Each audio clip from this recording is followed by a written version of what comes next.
So good morning students, class 4th GK. Okay, take out your GK book.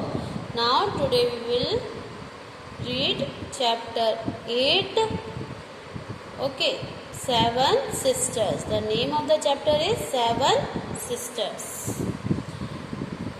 Northeast India comprises of 7 states, commonly known as Seven Sisters. जो north east में 7 states हैं वो ज़्यादातर किस नाम से जाने जाते हैं? 7 सिस्टर्स के नाम से जाने जाते हैं, because of their interdependence on one another. Okay, क्यों जाने जाते हैं? क्योंकि वो एक दूसरे पर निर्भर हैं. ठीक है. All 7 state are isolated from India. और जो ये सारे 7 स्टेट्स हैं वो सारे जो हैं इंडिया से थोड़े से अलग थलग से हैं. ओके, और वहाँ तक पहुँचने के लिए हमको सिलीगुड़ी कॉरिडोर और चिकन नेक से जाना होगा. यही एक जो है वहाँ का रूट है.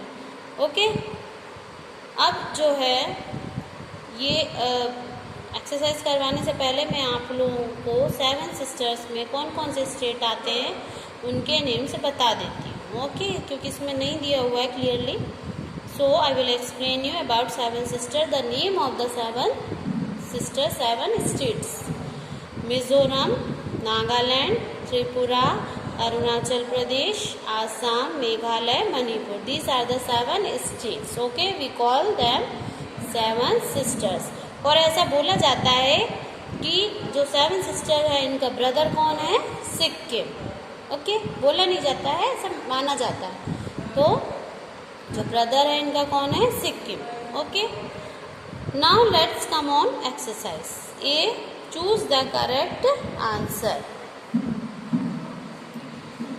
सो ए, number 1, dash is the world's largest river island. Here are given 4 options, so you have to tick the correct answer. So first answer is Majuli. A answer is the correct answer, Majuli. Okay, now number 2, the cleanest village in Asia is Mauleon, which is located in. Okay,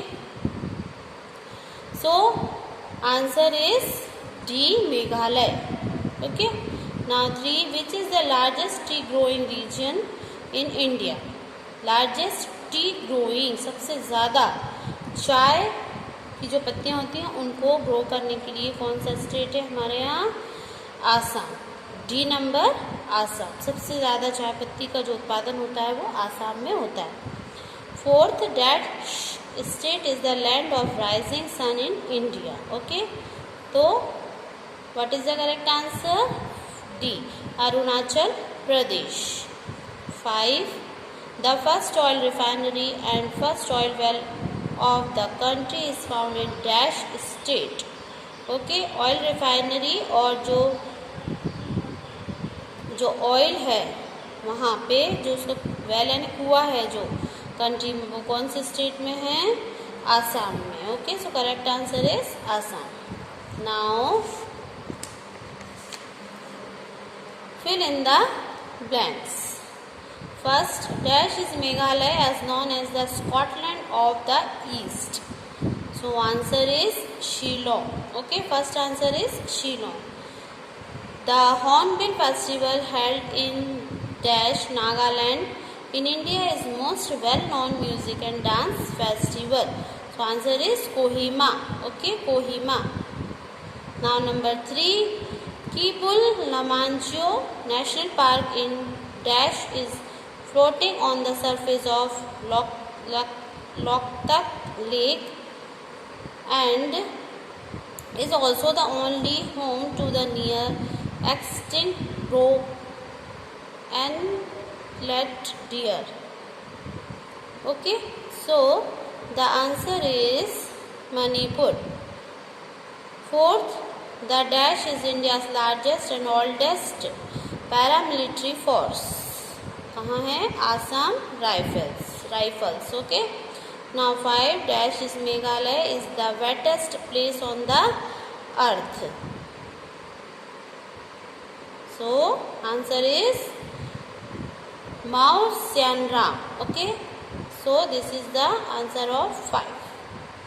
Okay, now so you have to write the correct answers all of this and learn this, choose the correct and fill in the blanks. Okay, now come on, I will skip this chapter, so you have to also skip this chapter 9. Okay, now we are taking 10 chapter because in this book so many chapters are there, so if we want to skip a chapter we can skip it. Okay, so now chapter 10, our tricolor. I think tricolor you understand? Yes. So a national flag is a symbol of national pride, honor and unity. जो हमारे देश का और सभी के देश का जो फ्लैग होता है वो काय का सिंबल होता है? प्राइड, यूनिटी एंड ऑनर का. Okay, every country has its own flag. सभी कंट्रियों के अपने अपने फ्लैग होते हैं. We should respect the flag of our country and other countries flags too. हमको अपने देश के फ्लैग की भी रिस्पेक्ट करना चाहिए और जो अदर कंट्रीज़ हैं उनके फ्लैग्स की भी हमको रिस्पेक्ट करना चाहिए. Our national flag is called the Tiranga और द ट्राइकलर. हमारे नेशनल फ्लैग को हम तिरंगा भी बोलते हैं और ट्राइकलर भी बोलते हैं क्योंकि इसमें 3 कलर होते हैं. It has 3 horizontal bands of colours with a blue wheel at the centre. Okay, so जो हमारा फ्लैग है उसमें हॉरिजॉन्टल बैंड्स लाइंस भी होती हैं और बीच में एक ब्लू व्हील भी होता है. तो आपने सबने अपना फ्लैग तो देखा ही हुआ है. Okay, so now come on and fill in the blanks. First, our national flag is a horizontal tricolour in an equal proportion of dash at the top, dash in the middle and dash at the bottom. Okay, so जो हमारा flag है उसमें 3 colour होते हैं. कौन कौन से होते हैं? सबसे फर्स्ट में कौन सा आता है? इक्वल में कौन सा फर्स्ट में आता है? सैफ्रॉन. उसके बाद आता है वाइट एंड लास्ट में आता है green. Okay,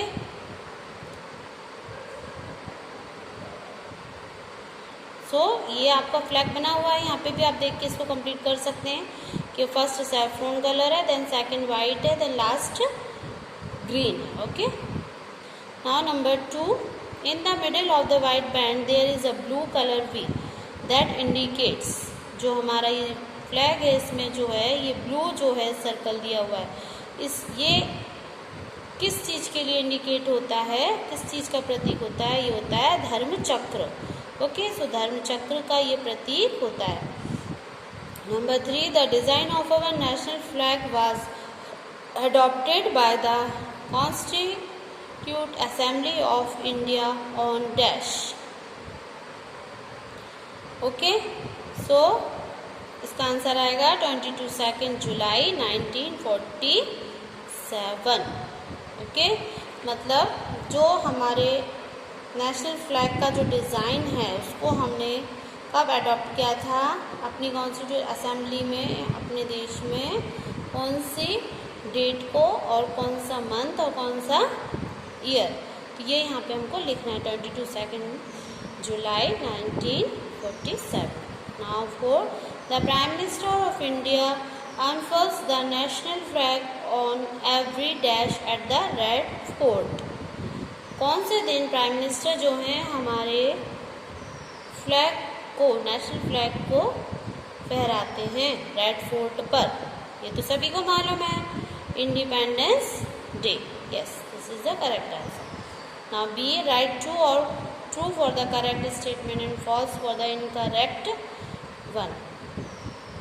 The citizens of India are allowed to host the national flag on their houses, offices on 26 January 2002. Okay, so this is true. मतलब जो हमारे सिटीजन्स हैं, जो हम सब लोग हैं, वो हम सबको ये अधिकार मिला हुआ है कि हम अपने नेशनल फ्लैग को अपने घरों पे, ऑफिसेस पे 26 जनवरी को लगा सकते हैं, उसको कर सकते हैं, होस्ट कर सकते हैं। तो ये बात, दिस इज़ द ट्रू और फॉल्स? तो this is true. The ratio of width and length of the flag is 3:4। Okay, तो जो हमारे जो फ्लैग की वेल्थ एंड लेंथ यानी लंबाई चौड़ाई जो है 3:4 है, नहीं, false. The white colour is tri colour symbolise peace. जो वाइट कलर है वो पीस का सिम्बोलाइज है, प्रतीक है, true, yes. The saffron colour symbolise prosperity, false. The bottom part of the flag of kesari colour, false. Okay, क्योंकि केसरी colour नहीं बोलेंगे, हम उसको सैफ्रॉन बोलेंगे। द धर्म चक्र with its 25 spokes denotes continual progress of the country. So this is also correct. धर्म चक्र में 24 spokes होती हैं। ओके, स्पोक मीन्स ऐसे जो लाइन्स होती हैं बीच में, उनको बोलते हैं। ओके ना, so this chapter is over. Today I finished 2 chapters. So I already gave this chapter homework, and this chapter also you have to learn this all, fill in the blanks and true false. Okay now, so this is your homework. So do it well. Have a nice day. Thank you.